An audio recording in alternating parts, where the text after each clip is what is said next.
Welcome, everybody. This is Monica Malhotra. I'm the Program Manager for the National Clearinghouse on Disability and Exchange, and I couldn't be more excited to start this symposium off with this session, The Impact of International Exchange on Disability Rights Locally, Nationally, and Globally.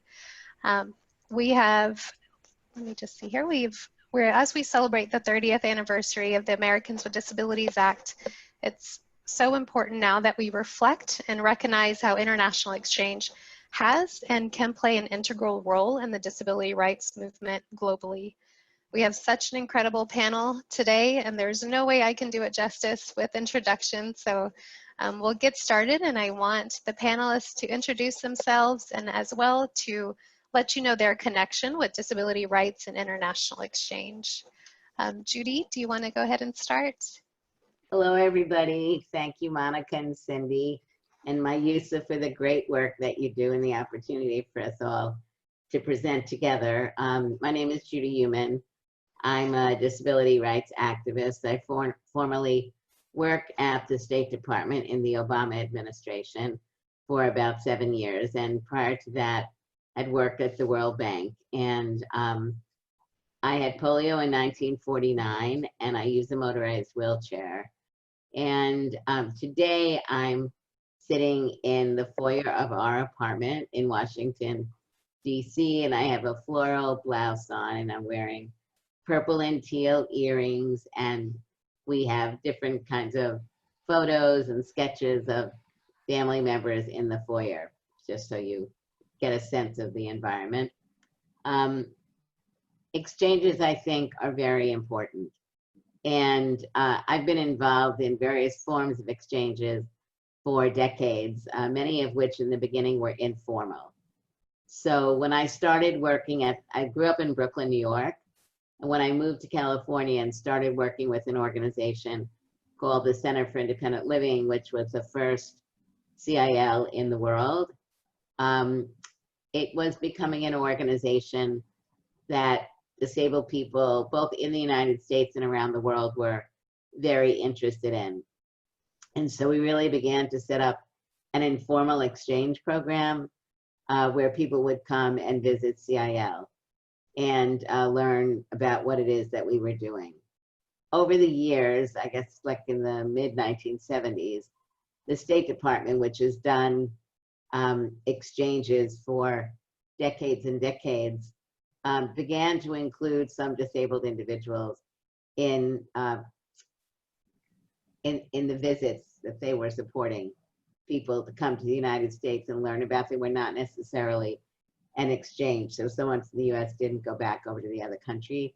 One of the first people that I'm aware of who participated in that was a gentleman by the name of Monkara, who was a big hero in the disability rights movement internationally. And he came to the US, I don't know, it could have been for 8 or 10 weeks. The programs years ago were much longer than they are today. But it was a great opportunity for him to visit a number of cities and learn about what we were doing. And then we continued to have informal programs. So I and some other people would go to other countries and talk with people about independent living. And then people would also come here. So we had disabled people, for example, from Japan. We had 10 disabled people a year for 10 years that came from Japan to the US. And they basically were placed at the Berkeley Center, the St. Louis Center, and the Boston Center.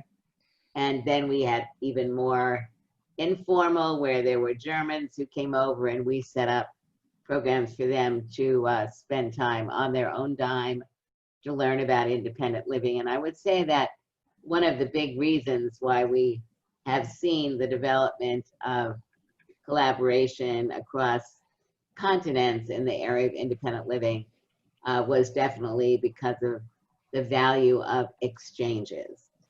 And I believe immensely in exchanges.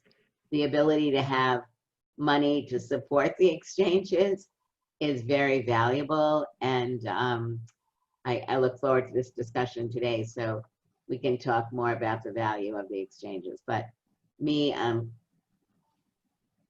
I believe exchanges are really pivotal, and exchanges that are supported.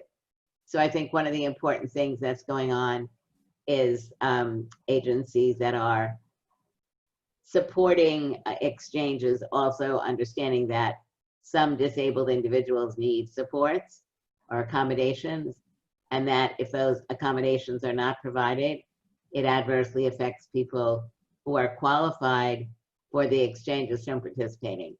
And I think one of the good things that I experienced when I was over at the State Department was the meaningful changes that were going on in ECA to really allow that to be taken into consideration. So thank you. Great. Thank you so much, Judy, for sharing. And now I'd like to turn it over to Cindy Lewis, who's a Director of Programs at Mobility International USA, which also administers the National Clearinghouse on Disability and Exchange.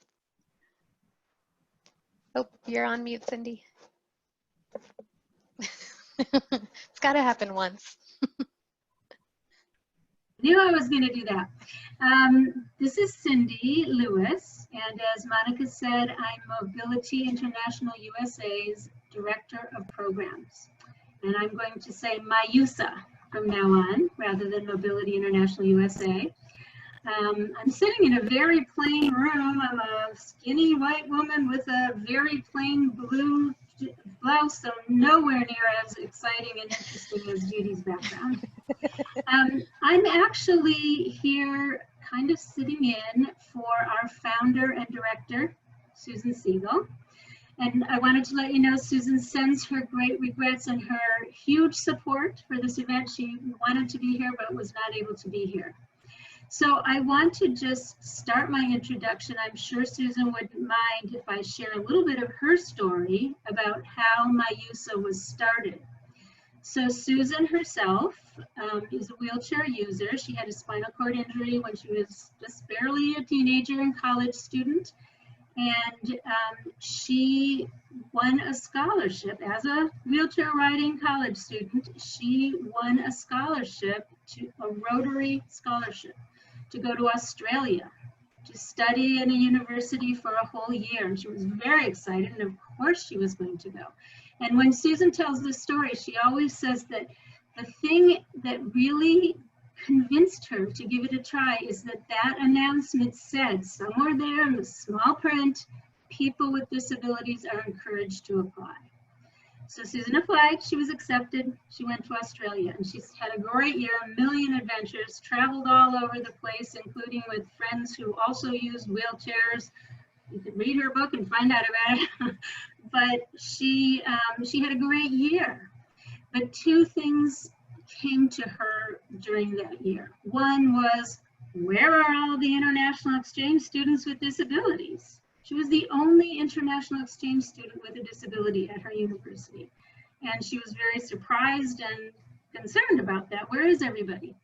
In addition, Susan, using her wheelchair, traveled around, various countries, and everywhere she went, she would meet people with disabilities, including some people who were sitting on the street in a wheelchair, didn't have a job, maybe didn't even have a wheelchair. And everywhere she went, people who seemed to be in circumstances really different from hers, she connected with them. And sometimes she just connected with them by looking at each other. And so from that, Susan realized, came to the conclusion, people with disabilities around the world are a global family. So Susan came back to the US determined to do two things. One, to change the world so that people with disabilities were involved in every aspect of international exchange. And secondly, she wanted to create a place where people with disabilities could come together, could get to know each other, could learn from each other's experience, could share experiences, and could find out, okay, what is the common threads that we have here, even though we're so different? And how can we work together as a global family to change the world? And so that's what she did. So she and her friend co-founded Mobility International USA, MIUSA. And so now I'm skipping ahead really far, like 35 years or something, to where we are today. And I just, in general, what we do, we follow the twin track approach. I'm sure many of you have heard of the twin track approach. So the very first track of that approach is every single person with a disability has the right to, can, and should participate in every single international exchange program. Doesn't matter where, doesn't matter what kind of program, doesn't matter what kind of disability, that needs to happen. So that's the first track. And our National Clearinghouse on Disability and Exchange, which is sponsoring this event or is implementing this event, is the way we do that. The second track is that people with disabilities need space to come together, to learn from each other. Sometimes bringing with them non-disabled people who can learn from the disabled people in that experience.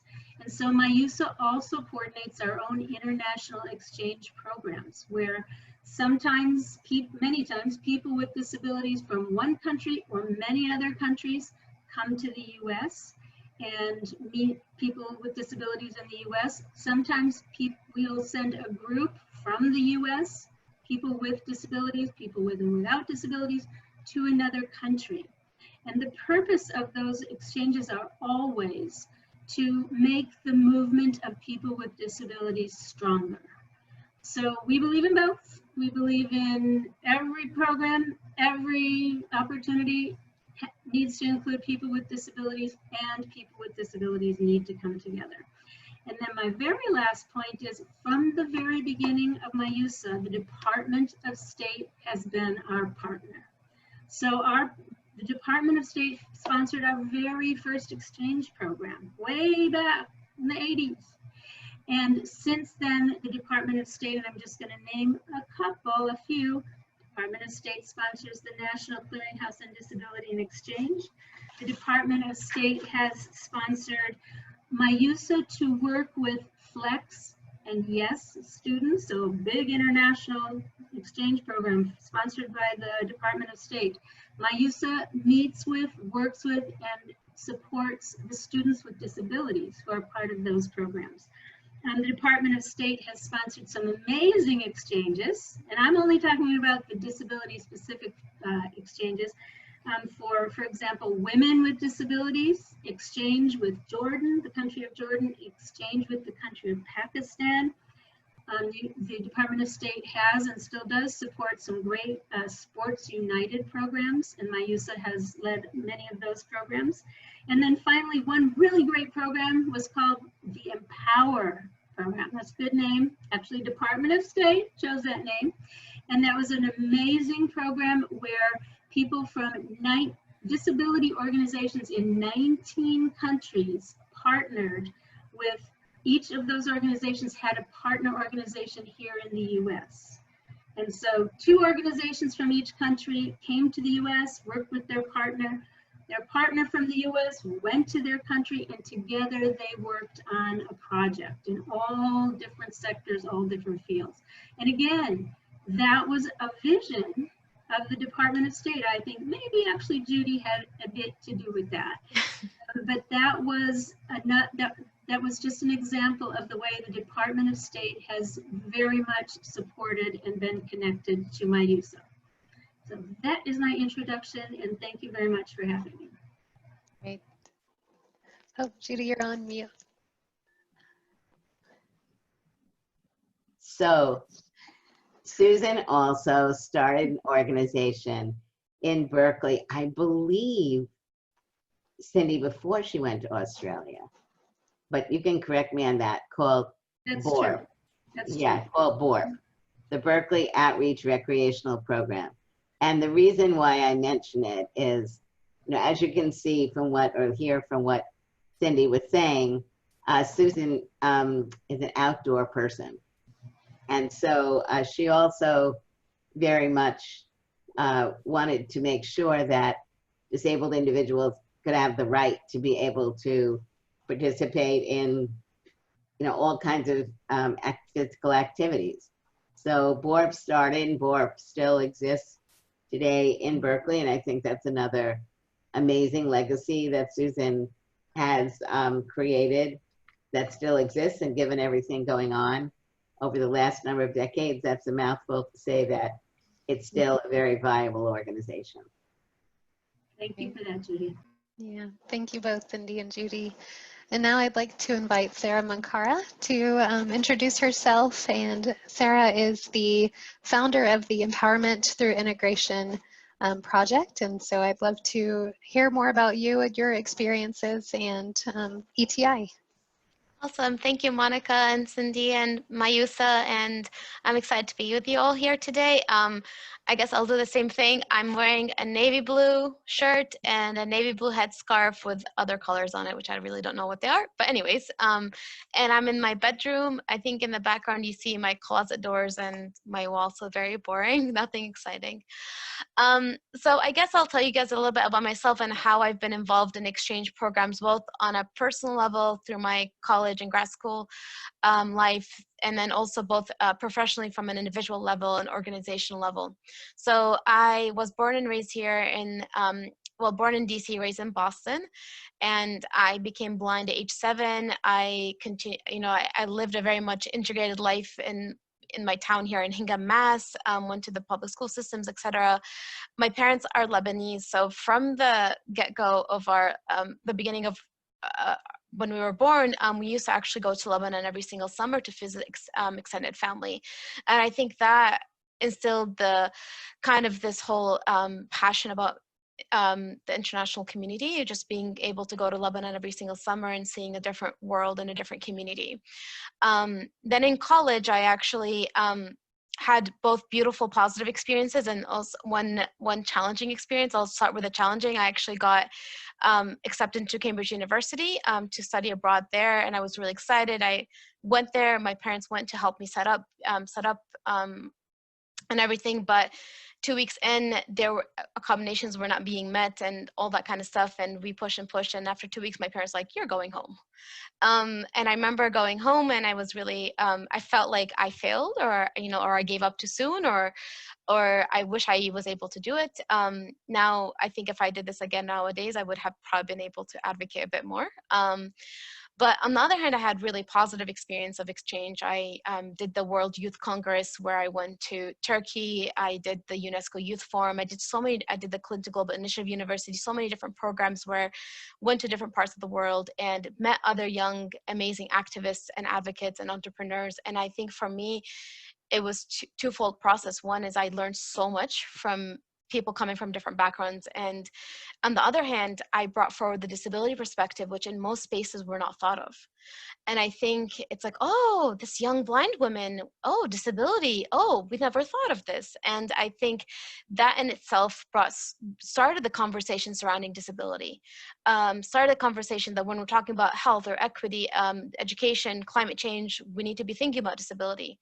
So for me, it was a very much a beautiful learning experience, learning moment, and understanding that disability is actually the perspective and the voices still needs to be pushed forward.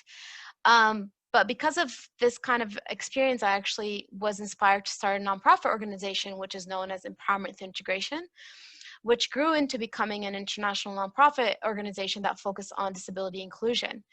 But again, I'm gonna sidetrack a bit. Then in grad school, I ended up going to grad school in between to kind of learn more. I went to Harvard Kennedy School, and during my 2 years in grad school, I actually focused a lot on not the courses, but more on the external activities that were provided in grad school. So I ended up doing a lot of treks internationally. I did the Asia Leadership Trek, where we went to so many countries across Asia, and where we met with so many different people from the NGO, public and private sector. Again, the disability perspective was not really considered, thought of. And then when I was part of that group, that's when, and I would ask questions in meetings and I would engage in those conversations, the disability perspective was kind of, brought forward. But it makes you think about how much it's so needed for those opportunities to be provided and encouraged for people with disabilities. So I did so many of those programs that for me on a personal level also kind of opened up my eyes and really broadened my perspective, and also broadened my perspective to how I was growing the organization ETI, to how I was approaching my programs, to how I was approaching the mission. So now let's take it further into kind of the professional side of things. On the ATI front, we do programming in countries like Lebanon. We've done programming in Nicaragua and Thailand, and we provide programs and services to blind, visually impaired youth in those countries. And we had individuals from the US go to these communities and work with the communities, and we actually had some staff and employees in those countries come to here to get some training. So that exchange on both ends were actually enhanced our program so much, enhanced our perspective, enhanced the individual's perspective, and I think it brought so much empowerment on all fronts. And we continue to doing that. That's a big part of kind of our approach. And now with the new company that I just founded, we focus on kind of authentic leadership and inclusion. And this is right now in the process of being set up. And one big part of the way we're setting up the company is we're building out a team and an approach that there's going to be a lot of exchange between individuals across the different communities in different countries. And I'm just going to give a shout out actually to my colleague Emilia Martinez, who's on this call with us. And she's a colleague of mine in the new company, and she's based in London, and she's originally from Argentina.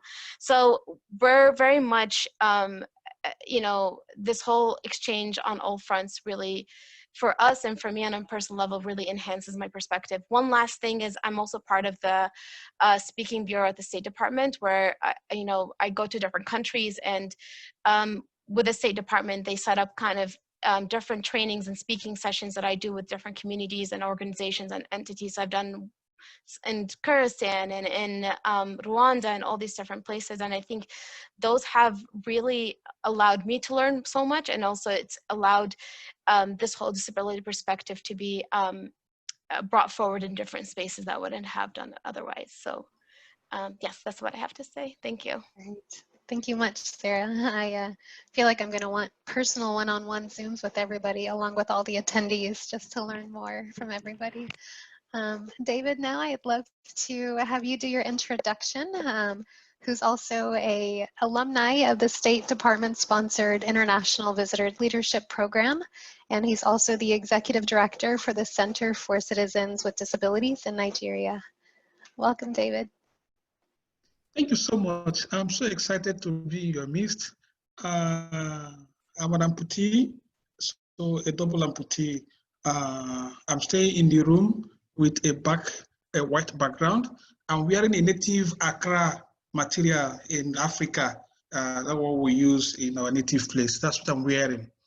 Yeah, my sojourn to disability movement stems from my encounter in Freetown, Sierra Leone, where my two hands were chopped off because of my identity as a Nigerian.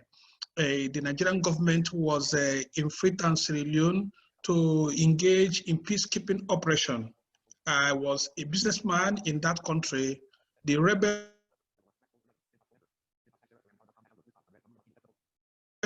captured me and cut off my two hands because of my identity as a Nigerian. They didn't just, while I was struggling to get support, I had to be rescued by the Nigerian contingent of ECOMOG that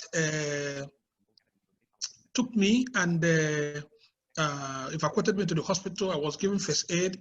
My coming back to Nigeria after my evacuation from Freetown, Sierra Leone, without hands, with pains everywhere, I was treated at Nigerian Military Hospital, Yaba, where I was confirmed stable in 1999, August 30th. It was then that I was asked to go. My interface to seek for knowledge and understanding led me to American Information Center in Lagos, where I was exposed to disability movement in US, what it means, how they are. That was the first time I heard the name, I saw the name Judy, you know, seeing her actions everywhere. You know, I also met, I came to understand a group called Amputee Coalition of America, where they do peer support programs and other activities. It was that experience at the American Information Center exposed me to, you know, to set up a system that can support amputees. So we started Amputee Representation Foundation. I started as a peer supporter, based on what I learned from Emotion magazine of the American Coalition of Amputees in America, where I go to hospitals, I support newly amputees, motivate them, encourage them to understand limb loss, what it means to live with disability. Many of them I successfully, led them from the trauma and stigma of disability, including their family members. But when we discovered that in the course of running the organization Amputation Foundation, we discovered that charity-based approach may not lead us anywhere. So we had to change the name of the organization to Center for Citizens with Disabilities in 2007. Because other organizations of people with disabilities, other clusters like the physically challenged, the polio survivors, the deaf, the blind group were also interfacing with our programs. We started with HIV and AIDS and persons with disabilities because we discovered that the MDG talks about HIV and AIDS, but it didn't mention disability. In the course of doing this, we discovered that there's no law that protects people with disabilities from discrimination and harmful practices. Also, that families of persons with disabilities may not be financially capable to address their disability issues or take charge of rehabilitation because of cost and out-of-pocket expenses. So we rephrase our approach to right-based approach by demanding that disability discrimination must be criminalized. The Constitution needs to be amended to address disability issues. In fact, in the course of our research, we discovered there is no law that protects people with disabilities in Nigeria from discrimination and harmful practices. We began we joined the struggle for the passage of disability bill in Nigeria.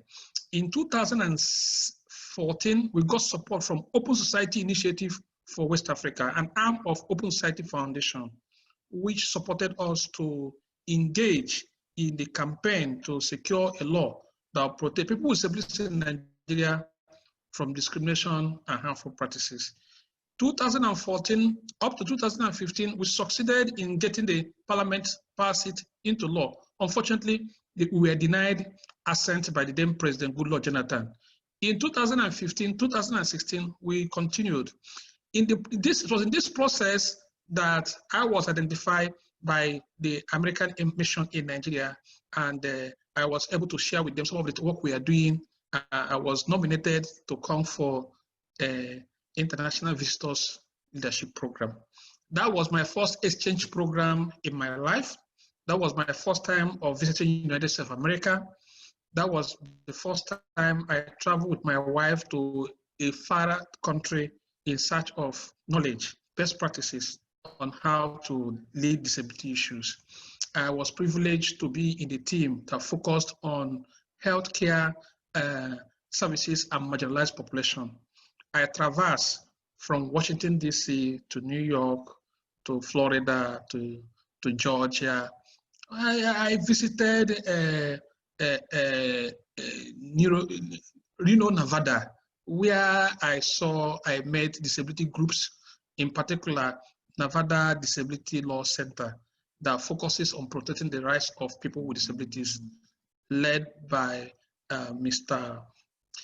Jackson.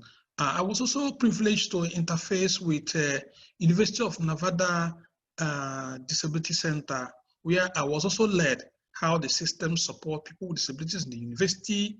Other groups were able to interface and we had conversations. Beyond that also, our capacity were built on advocacy, on engaging in campaign, on interfacing with others. So some of this, exposed me to what we are doing. I saw the good aspect of what we are doing. I saw the areas we are not doing well.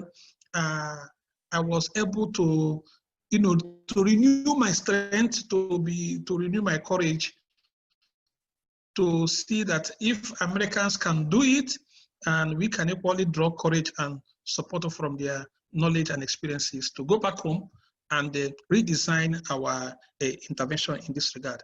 I could say these are the experiences I had, and I'm so privileged and honored to be part of International Visitors Leadership Program, and I'm grateful to the State Department, to the program managers for exposing me to this high level of knowledge and outcomes which I found myself. That is my experience with, and by the time we came back to Nigeria, the story changed. And before you know it, we were able to successfully lobby for the passage of the Nigerian Disability Bill. And the bill was passed by the parliament. Not only that they passed it, we used a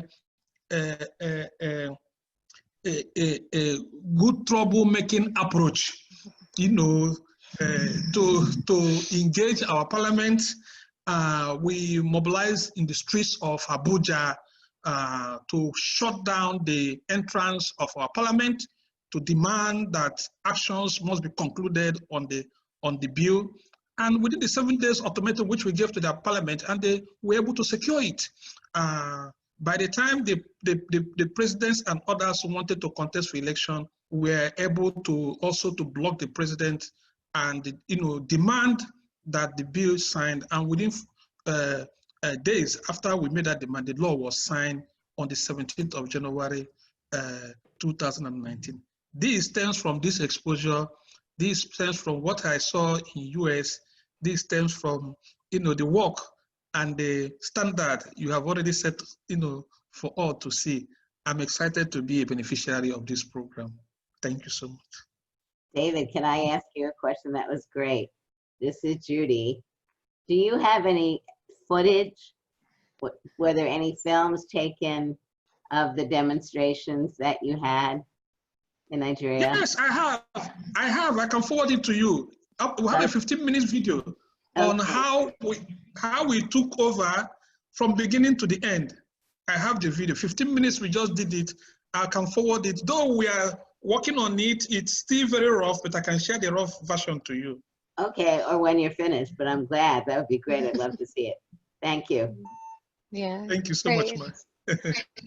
Thank you so much, David. And please share it with us too, myself, and then we can share it with all the attendees that are listening in right now.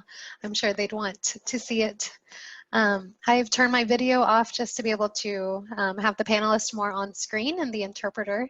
And just to the attendees, we have the Q&A box open. So as we're having our conversation, if you have any questions for the panelists, please go ahead and type them into the Q&A box.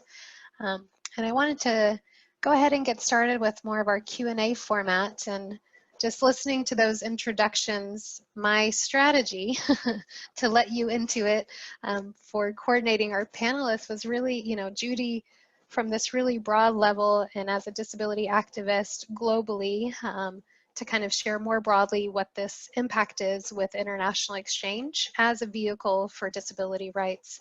And then Cindy, we want to hear from you more in practice what that looks like through my use of programs. And then having Sara and David here as well as kind of more recent participants and activists in the movement right now, and how these cross-sharing and international experiences really have impacted your personal work. Judy, I wanted to start with you, and I've just wanted to share, after I watched the Crip Camp, a Disability Revolution film, and being involved in so much international exchange work, what really took me was, not to give away the film at all for those who haven't watched it, but the moment that everybody is sitting at the table at Camp Jened, it's this kind of quiet, still moment of people with diverse disabilities having this discussion and sharing their experiences with disability and with disability rights and what was not happening and what change needs to happen. To me, this is international exchange on a local level, but this is what happens on a global level through international exchange. And Judy, I wanted to just hear from you on how do you see international exchange as an opportunity to impact disability rights? I can have my experience and my view of it, but I'd love to hear from you as international exchange as this kind of tool to impact disability rights globally. So I guess what I need to do is reflect on a little bit more of like the opportunities I had when I was younger to travel overseas. I was sent by an international US group in, I think it was 1972. There was an international Red Cross youth program in Norway. It was a 10-day program, and it was composed of 50% disabled people and 50% non-disabled people, and we were all below the age of 25. And it was a really wonderful opportunity. Most of the people there did not know each other. That's actually when I first met Monkara in Norway. And for me, it was a very powerful experience on many levels.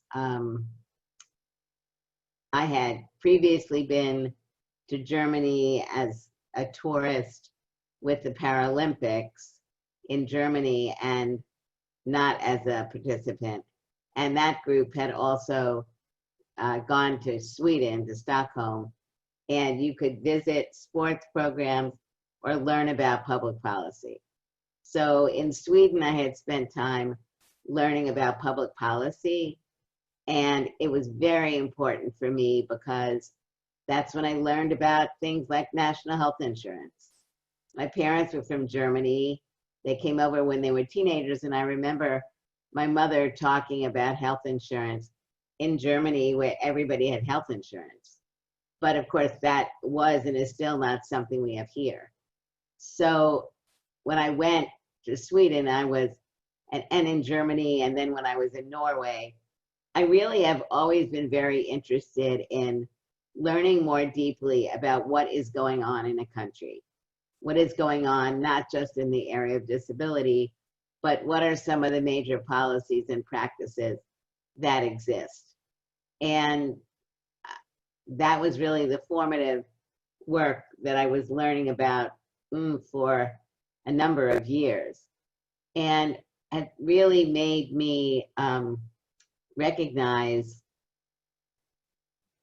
that knowing about what our disability laws are, being able to share information about our laws, although at that point in time in the US, we didn't have any major laws.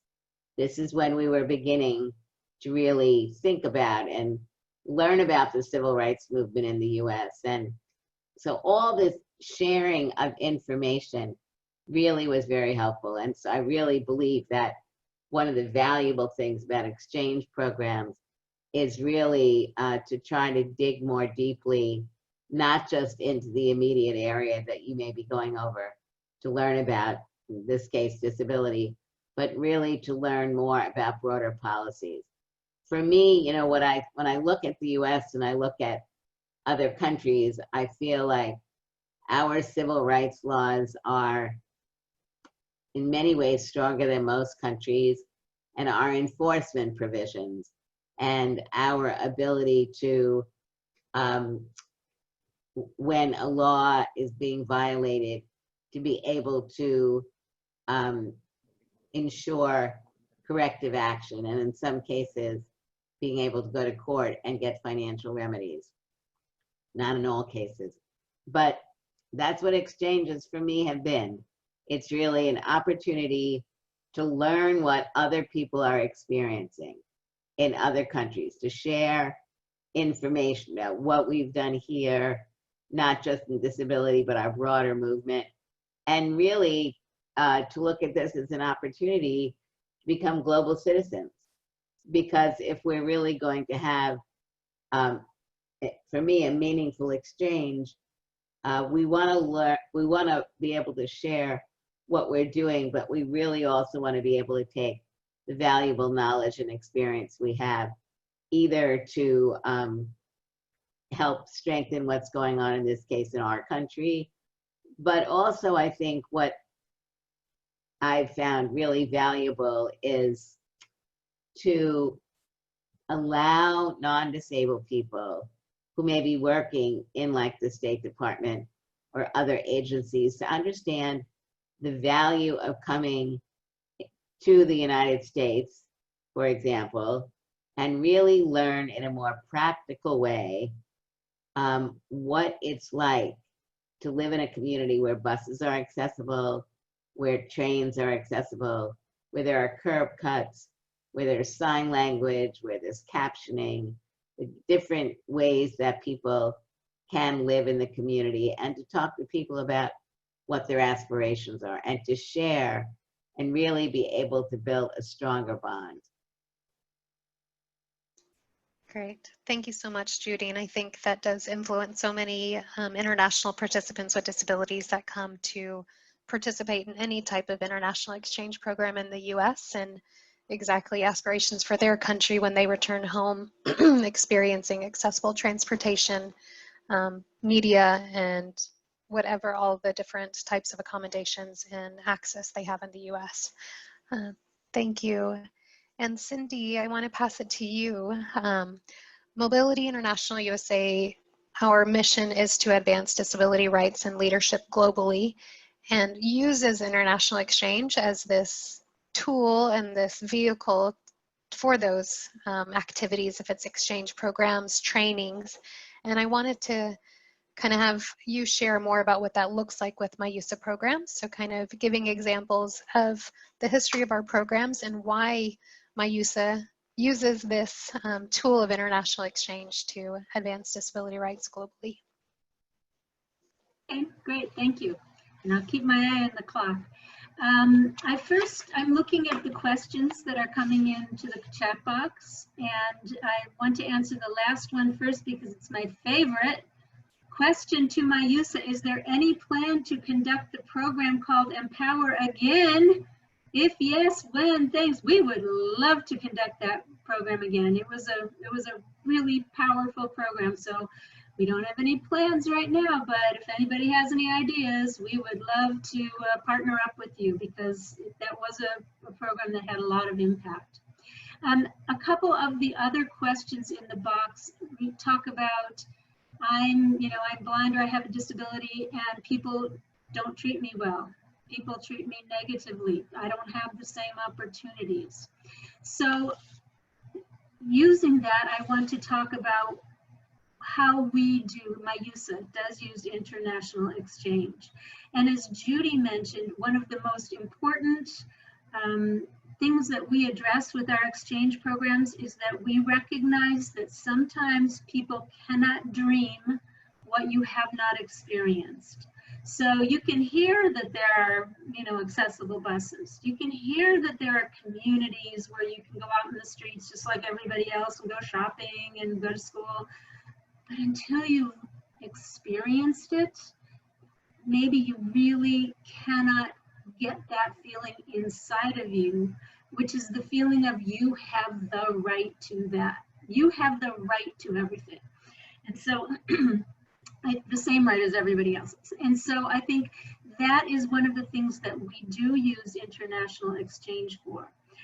Is we do think it's important to bring people to the US or to other countries where you can experience the feeling of being empowered, and the feeling of, that's not like somebody treating me well, that's my right. And so anyway, yeah. With that, we also think that it's very important to understand where that came from in the US, and to really understand our disability rights history, which is something we are very proud of. It's a very important civil rights movement in the US. And we want people who come to visit us to understand that this is something that the disabled community fought hard for.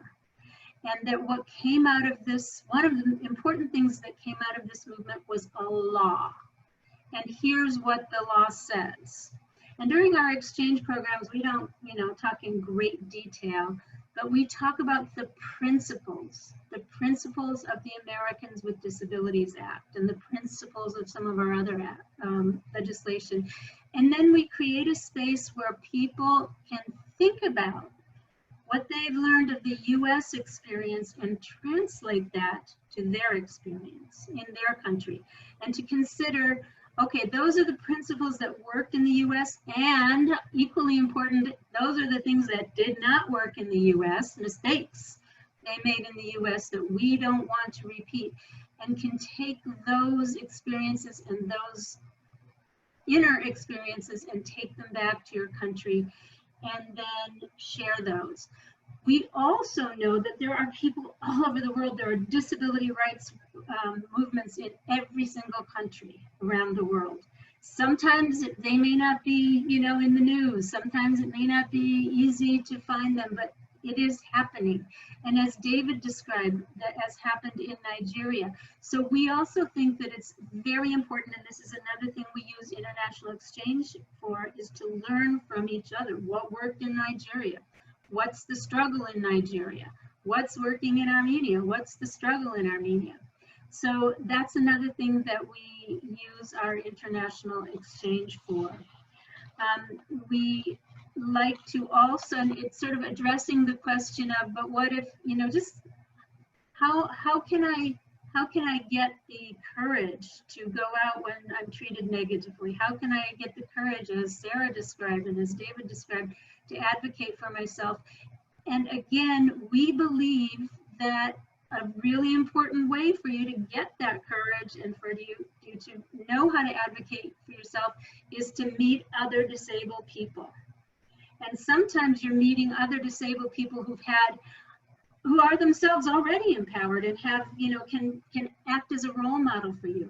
But sometimes just coming together with other people with disabilities, and this is a very important principle of our programs, don't just talk about the problems.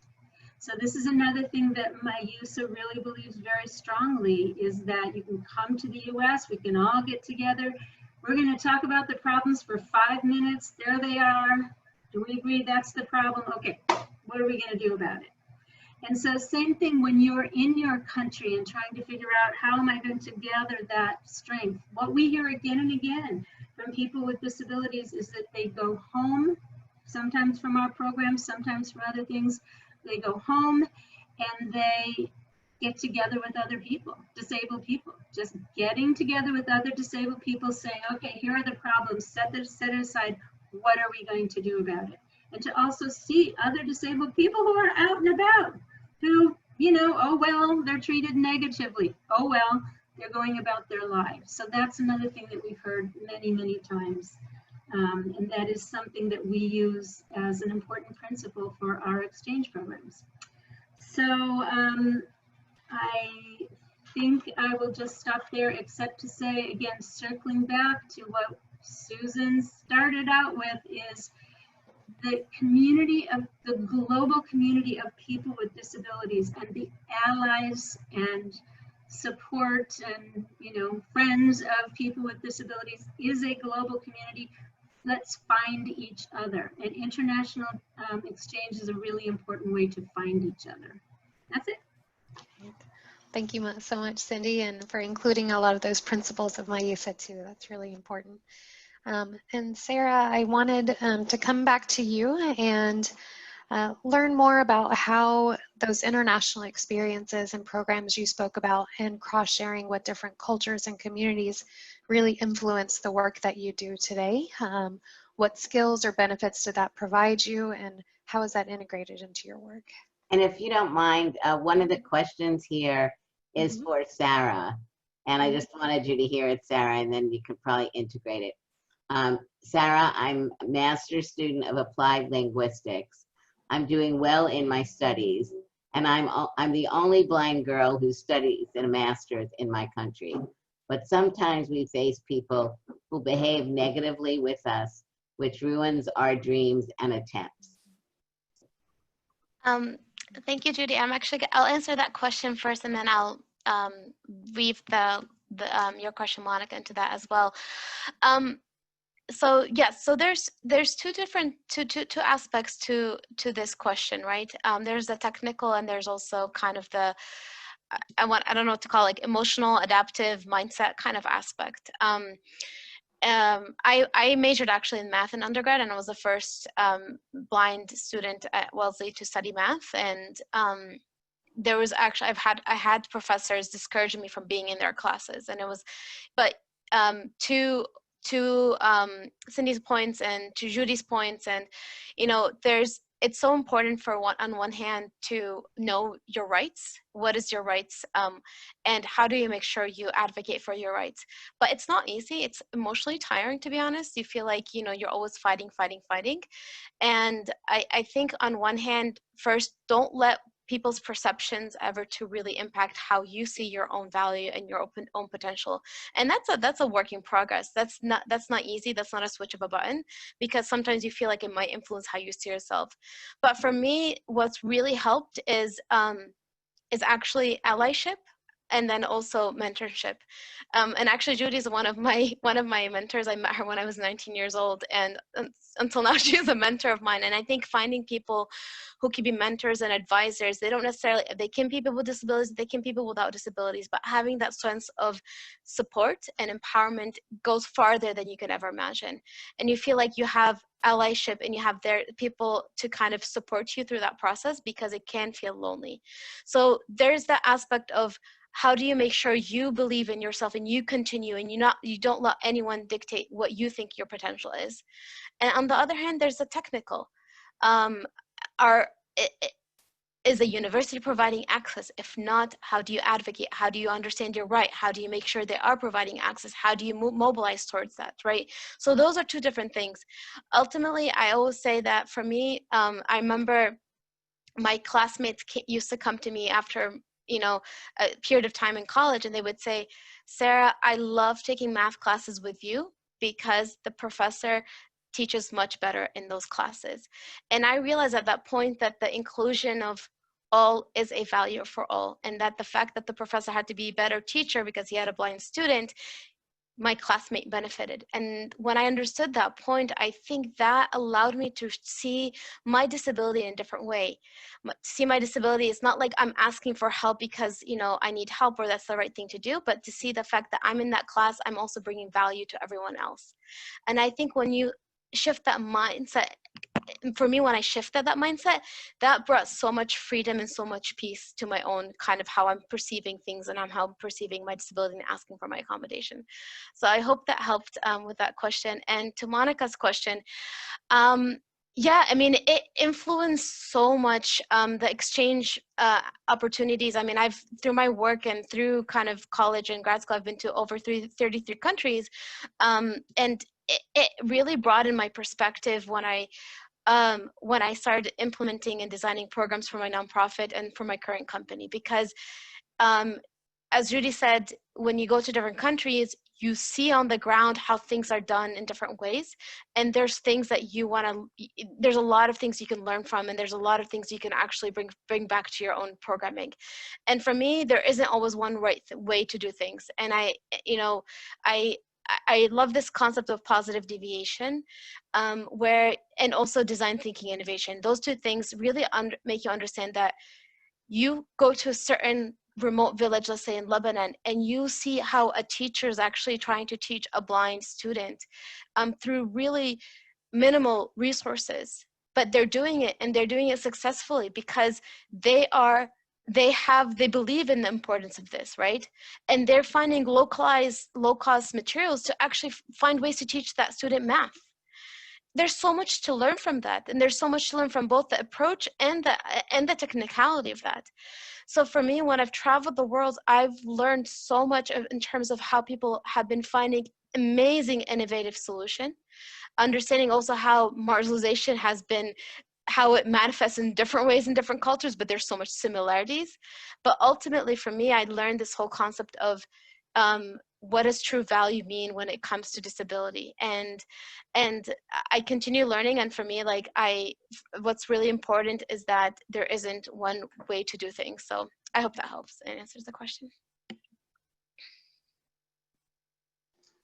Thank you so much, Sarah. It does answer the question, and I think really highlights clearly the benefits of international exchange, and especially for people with disabilities and learning both sides, for Americans going overseas and international participants coming here. And just like you said, there's no one right way, but what we can come together for a new way or whatever it might be for both of the exchanges. And David, I wanted to come to you, and David, you were already doing a lot of work towards advancing disability rights in Nigeria. And I know you shared a little bit of it in your introduction, but I'd love for you to share more about what participating in the IVLP program in the US gave you or provided you whenever you returned home to further your work. Yeah, thank you so much.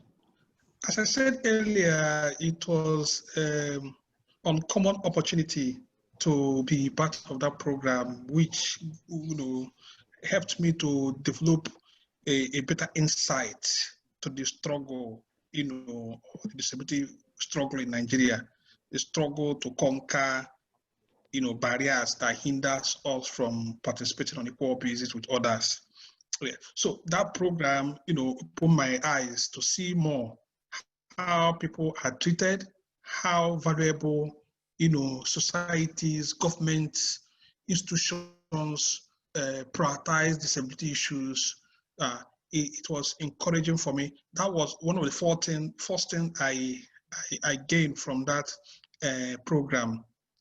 Yeah, it also helped me to search to identify disability champions. Because one of the key challenges we face in our 18 years of struggle to get the law passed in Nigeria was hostility on the part of the supply side. In particular, ministries, departments, and agencies that ordinarily are supposed to, approve the passage of the National Disability Bill. They were not coming for. So, from what I gathered from my experience in the program, I was able to come back to Nigeria to redesign the struggle by building alliances from people in government, people at the National Assembly, identifying champions that from the supply side that will be able to speak for us even when we are not there. The need for us to demand for implementation was also there, because most of the actions that we're supposed to get, we're not getting it. And we are using some of the lessons we learned in US as a case study, how human beings are being treated. Then we were also able to identify disability champions. One of the greatest challenges we had, in our struggle in Nigeria was that there was this rivalry within the disability movement in Nigeria. There were a lot of, gaps in terms of communication, sharing information on what to do and what not to do and where it is. It helped us to identify champions who are really committed, who could be able to run, the campaign with us and sustain it without necessarily being induced or coerced to be part of it. It also went further to lead me to identify areas for strengthening relationship and courage. It is not easy to wage a struggle for more than 10 years, and it seems to you that there may not be success at the end. But my experience in US shows that if American disability rights movement were able to engage the war or the campaign for such a long time and they succeeded, that we should equally persist, without, giving up. And we're able to change our communication, crafting our communication approaches, speaking the, key issues that will activate response and support. It was strengthened in the whole process. So in an effort for us to pass our message, we reduce this sentiment issue, we reduce this emotional approach of engagement, because the more we speak with emotions, with sentiment, the more the people see us as being hostile and aggressive. So we changed our approach, in redefining our communication strategy in order for us to gain more supporters of our campaign. Then we were able to build alliances, because what I discovered in US was that there's this synergy between groups in their pursuit. There are coalitions here and there working on different thematic areas that are relevant to them. So it helps us to build, alliances, not just within the disability movement, but also people in government, people at the National Assembly, people in the presidency, even the media. because it is the media that influences response in Nigeria in terms of social campaigns. So we were able to secure media support in such a way that they were able to speak our language, see things from our using disability islands, which helped them in depicting in their narratives around disability issues and what the campaign is all about. So these are some of the things that helped me in some of the gains I gained from participating in that program, which I said that it's uncommon because I was thirsty when I was going for that program. I was hunger for solution. I was really looking out for, breakthroughs in terms of knowledge, in terms of skills, in terms of approaches for engaging the struggle. And I must tell you that what we learned from US was, mind-blowing, and we were able to adopt, adapting some of the things we learned to local level here in such a way that we build the synergy. I must tell you, I've sent the video clips to you. It's in your email now, Monica. You can share it to my colleagues, Cindy, Sara, Judy. It's in your email. You can share it. It's still under development, so that they can see the struggle, how many were on the ground to get that thing done. And one good thing about it is that we didn't lose any life, and nobody's prosthesis or wheelchair got broken in the whole struggle.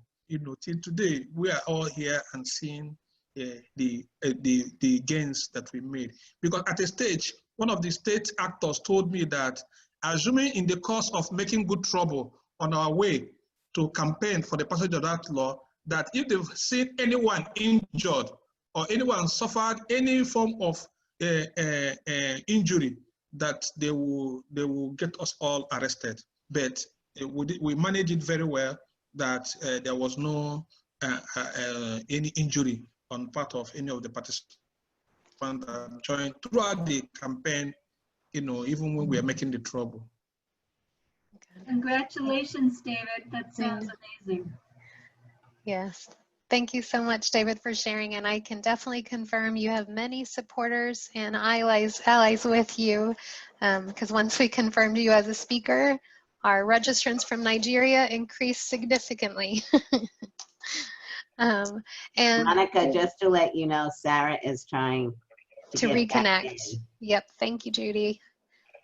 And David and all, before we get to the questions, it's really important for people with disabilities to know about the IVLP program and international exchange programs. And I know we have many international exchange organizations tuning in. And so we also want to let them know of recruitment and outreach that they can be doing in the countries to make sure more people with disabilities know about all of these programs.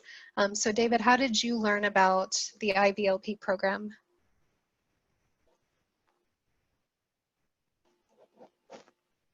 Thank you so much. I used to see my colleagues here in Nigeria traveling to America, and when they come back, they say they went for IVLP, and they brag about it. It's a status symbol for you to say that you are IVLP alumni. Many of them hardly come back to tell us what they learned. It's just about the correction of many. It was for them to feel good, and they come back. So I didn't know about it. I was privileged to host 2 American diplomats in my office. I didn't know how they got my name, neither did I know how they got my contact, but I got a call from American consulate, and the lady, mentioned her name and said she would like to see me.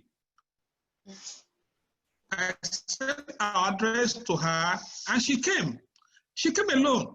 I was surprised, and she asked me questions around our work. I shared with her. I gave her all the materials, our research, as at that time, we were also doing a campaign on equal voting access for persons with disabilities, which is also an ongoing campaign now, because we are engaging the National Assembly and the Election Management Body to ensure that It was then that they told me that they are going to, share some of the knowledge they gain from the work I'm doing to other people. And before I knew it, they requested for my international passport. That was how I asked them, what's the international passport for? They said, just wait, you'll see an email. That's how I saw the email. Before I knew it, for the first time in VIP reception at the embassy, and my wife was also granted visa. That's the only thing I can say about it. So I have never known about the program before. It was just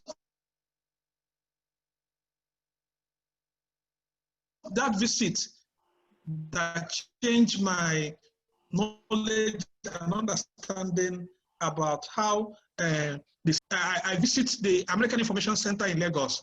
I didn't read any material or any magazine or anything that has to do with international exchange program. All I was focusing on was on organizations of people's disabilities, what they are doing, how they are doing it, success stories, engage in my work. That's how I participated. Thank you. Thank you, David. And I know Sarah has joined back. At this time, we have just about 10 more minutes, and I wanted to invite my colleague, Joyleni Moran, the Clearinghouse Project Coordinator, and just to share some questions with our panelist. She's been reviewing those questions that have been coming in. So Joyleni, if I can get you to join us and ask the panelists some of the questions. Thank you, Monica.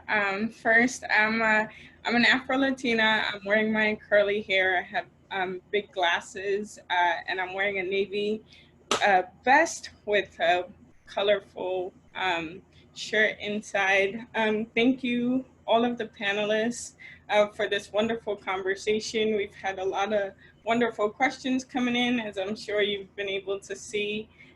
So you've been able to give advice to students who want to participate in international exchange. So I wanted to start us off with a question from an advisor.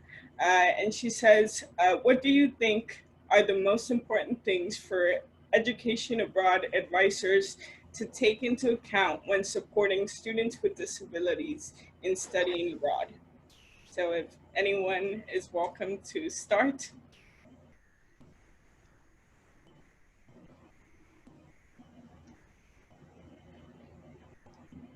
Could you say it one more time, Joyleni? Sure, of course. So she asked, what is one of the most important ways you think that education abroad advisors can take into account when supporting students with disabilities studying abroad? I mean, I think, and Cindy and Monica obviously jump in too, and Sara, I think it's valuable to know the school that the student is interested in going to, the type of disability the student has, and what the university is known for. Some universities can provide supports effectively across all disability groups, as they should be able to do. Some schools are older and their accessibility may not be as good as some of the newer schools or schools that have had more renovations. So I think it's like really, learn what the student is interested in studying. Obviously, that's the most critical part, a school that's valuable for what the individual wants to do. But then also look at the accessibility, the accommodations that someone may need, and the community where they would be living. Can I just add? Yes. Yeah. This is Cindy. This is not my area of expertise. I would definitely defer to my clearinghouse colleagues. But what I think that we've learned, because we host students who have, we host people who have disabilities, and we also support people with disabilities to do exchange, is never assume that you know what that student needs, and never assume that you know what the hosting community has to offer. So there's blind students and there's blind students. There's wheelchair users and they're wheelchair, each of those individuals has a different way of doing what they do, has a different understanding of what they're going to need to be successful. So I don't know, that might be, that might go without saying, but I would just say that even if even if you've already supported 1 or 2 or 5 students with disabilities, the next student with disability that comes in your door is a different person, and start by asking a million questions, start by making sure that that person is part of a team, so that you're all a team trying to work it out, including the folks that are hosting. And then the final thing that I always hear my colleagues at the clearinghouse say is, start with yes. Start with, oh, okay, great, that's what you want, that's what you need, how are we going to make this work? And then take it from there. And as Judy says, if you come to find out that the community has, a ton of access barriers, that student needs to know all of that, and then that student needs to make the decision of whether or not that's what they want. They want that kind of challenge, or they don't. Anyway, that's my amateur suggestion for that question. Yeah. Thank you, Cindy. And I also just put in the chat box a tip sheet and a resource from the clearinghouse. And just like you said, Cindy, it's not about if, but it's about how, and working with each individual student. Some students with disabilities, maybe they haven't been abroad. They don't know what kind of questions or considerations to think about. And so this tip sheet and assessment form kind of helps with that dialogue with the Education Abroad office, as well as the student that's interested in going abroad, to actually make those accommodations happen, and let the student and the advisor know what types of processes to take in consideration beforehand, before the student arrives. I would just like to add just one more thing to that as well. Sorry, I wasn't me earlier. Is also, I mean, I'm not in this field, but one thing that I've heard, especially from my friends who did more study abroad programming, I mean, a lot of them have host families. And I think when a student knows that there's a host, whether it's a host family, whether it's an individual, whether it's even a faculty who's kind of an ally on the ground in that community, knowing that they can go to them, someone outside of the system a bit that can be there as an ally and as a support, can make worlds of a difference, because there will be times where they'll need to advocate a bit more. And I think having that host individual, family, etc., will be very beneficial. Thank you all for answering that question. I don't believe we have time for any other questions. I think the panel answered a lot of them during it, but people would also like to know if they can reach out to everyone after the event. If you can just let us know, and we'll make sure to share your information with participants later on. Yep, and thanks, Joey Lenny. And I did see some questions about the recording. So we are recording all of the sessions through Joining Hands, and those will be shared with all the registrants afterwards. And to wrap up, I want to thank our incredible panelists. I think we should be on here for another couple of hours. I would value that so much. But thank you so much, Judy, Sara, David, Cindy. Thank you so much for this discussion. It's really, truly important, and I think it's the best way to start off this event going forward. So thank you, everybody. For your ongoing work. Yes, thank you. Thank you to Thank you so much. Thank you so much. Thank you, everybody. Thank you Bye, to David. all over the world. Bye, Thank you. Bye, thank you so much. everybody. You can share my contact with them. You can share my Okay. contact. Yeah, Great. please. I Thank will look forward to Judy's contact and Louis Jelly and Sarah. Thank you.